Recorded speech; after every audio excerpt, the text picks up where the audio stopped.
guys, my name is Jacksepticeye. Hey, how's it going, Brits? This is PewDiePie. Hello, everybody. My name is Markiplier, and welcome back to I Am Bread. YouTubers. Entertaining the masses with comedy, gaming, and personalities, and popular with children all across the world. But what is it with gaming videos which attracts so many people every day? So for me and my personal experiences, I was lucky enough to have a brother who was an avid gamer, and he used to always have his Nintendo 64 out or his PS1. So I always used to watch him play, I don't know, like Pokemon or something, or Crash Bandicoot, which was of course very popular in the early 2000s.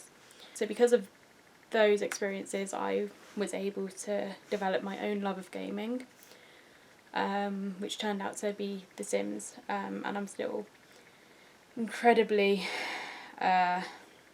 addicted to that game, even to this day. So even since I was about 10 years old when I first got my first Sims game, it was the Sims 1 Complete Collection, which I bought from a game store in Weston-super-Mare in Somerset. So over the years I've collected most, if not all, of the Sims expansion packs since I was around that age. So I've also gone to some of the Sims events that have happened around England. So there's one in London a few years ago, and I think there was one in Manchester as well, which I unfortunately didn't go to. But the community is so lovely. Like, you can talk to anyone there, and they'll know your experiences. They'll know the struggles you've been through. Which is what is so good about the Sims community. Like, you feel like a huge family, and you can talk to anyone who you want there. Not only that, you have YouTubers coming from all over the world. James Turner, also known as The Sims Fly. He is an Australian YouTuber as well as Deligracy, and they often come over for the Sims events, which are held in the UK. One of the things about The Sims that I feel you don't get out of any other game at least, is that because it's a life simulation game, you can easily relate to a lot of the things in game. So it's made to look realistic. I know for The Sims 4 they made it look a bit more cartoony, which some people didn't like because they felt it was getting more childish and just a lot more animated than they'd like. They wanted it to look more realistic. So it's nice to share things like that with people in the community, because you can share your thoughts about the upcoming games, and there is pretty much no ugly hostility in any of the forums that I've been in. At least I don't think I've ever seen one. I mean, in the comments section on YouTube on James Turner and Deligracy's YouTube channels, there has never really been any amount of hatred for anyone, because it's just one big community and you're all kind of in the same boat. So go back to being immersed into a game. So lately virtual reality gaming is becoming a huge thing now. It's becoming a lot more affordable for people, and it just allows gamers into a whole new reality that they've never been able to go into before, because it's so realistic.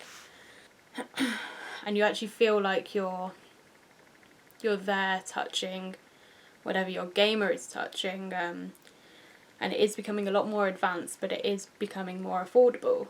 Now, I mentioned that I have been to some of the Sims conventions.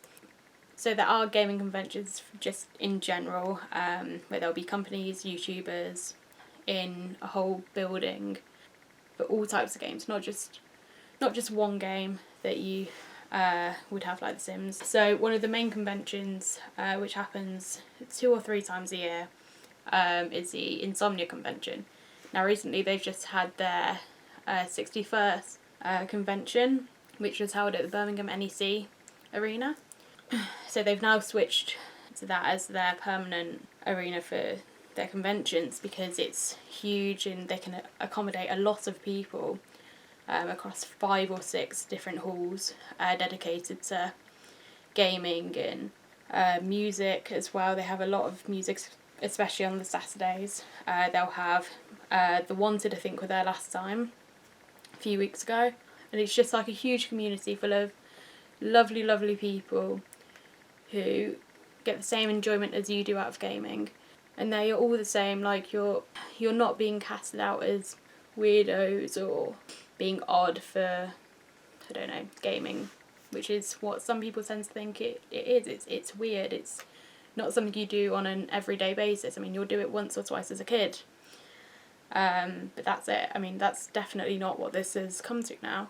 So not only is there the Insomnia event, there is also the Gaming Expo, which has happened very recently, and there was a huge amount of people who went, and there was gaming, there was music, there was food and drink, which was readily available. You had burger vans and everything outside, where people could just sit and talk, and people, of course, from all over the world can come over to these events, and you can see people who you haven't seen in over a year. So of course it's a good way of meeting new people who you can play online with. And I spoke to an avid gamer. His name is Sean. So he does a lot of online gaming, especially on GTA and Call of Duty, and especially Rocket League at the moment. So I decided to ask him what I think some of the worries are for parents. So I asked if he thought they should be worried, parents letting their kids spending too much time on their games consoles when really they should be outside, which definitely isn't true, because of course after school they can come home, they can unwind, they don't have to be trapped in their room all day with nothing to do, because they can easily just talk to their friends on their online gaming, and it builds up a lot of charisma for them, because they're interacting with other players. So I decided to see what Sean said on the subject, to see if he thought there was any major problems with any of the online community that he's come across, either here to him or nationwide. So let's see what he's got to say. First question, what do you think to parents who don't believe in letting their kids express themselves in video games? So, like, do you think it limits them creatively, or? I wouldn't say creatively, but it can limit them to some degree, because for some kids actually getting online, or not even online, but say going on playing a game that's got a decent story is a good way of activating their imagination and encouraging them to have different thought processes, but also as a way of letting off steam. I came in from school where I'd had a particularly stressful day or something like that, and I'd go on Call of Duty and have a few online death matches, and you start talking to friends on it and you have a laugh and a joke with them, and it's a good way of developing as a person. And I'd also say that it's a safer environment for your kids to be as well, because obviously they can talk to their friends after school, but if they're on a gaming console like a PlayStation, then they can only talk to obviously their friends that have got a PlayStation, and it's easier to monitor who they're talking to. Now, I also looked on Mumsnet to see if there was any common problems that mums and dads had often found difficult to overcome, especially with gaming, whether that be their online safety. So of course there's like a lot of danger with children talking to people who they've never met online before. So of course that's going to be a huge worry for parents, but also they worry that they're not getting enough enjoyment outside, so it might mean that they're trying to push them into going into more clubs, like scouts or guides. But yeah, so I don't think I don't think it's because the parents don't want them to game. I think it's the fear of the unknown, really. Like, they don't know what their kids can get up to while they're on their games. So as you can see, there are a lot of problems that people have asked on Mumsnet, which is right. Like, there should be a certain degree of worry, because of course it's their children. They don't want anything to harm them. So I also asked Sean about his own online experiences with gaming. So whether he's experienced any bullying before, whether he's experienced it for himself, or is it a fellow member in his online gaming. Community. Definitely a good community. I think all the gamers there have got each other's backs, and I think it's more the individuals within it that can sort of curtail people's enjoyment, where you've got the trolls and people like that. But I'd say overall the community as a whole is very good. I think we're starting to see now as well, there's more female developers and female, YouTube sensations, so to speak, which I think is good. It's quite a diverse group. Definitely a lot more understanding of gamer chicks, so to speak, than other areas of interest can be. So all in all, I hope that I've provided enough evidence for you to see that gaming is not a bad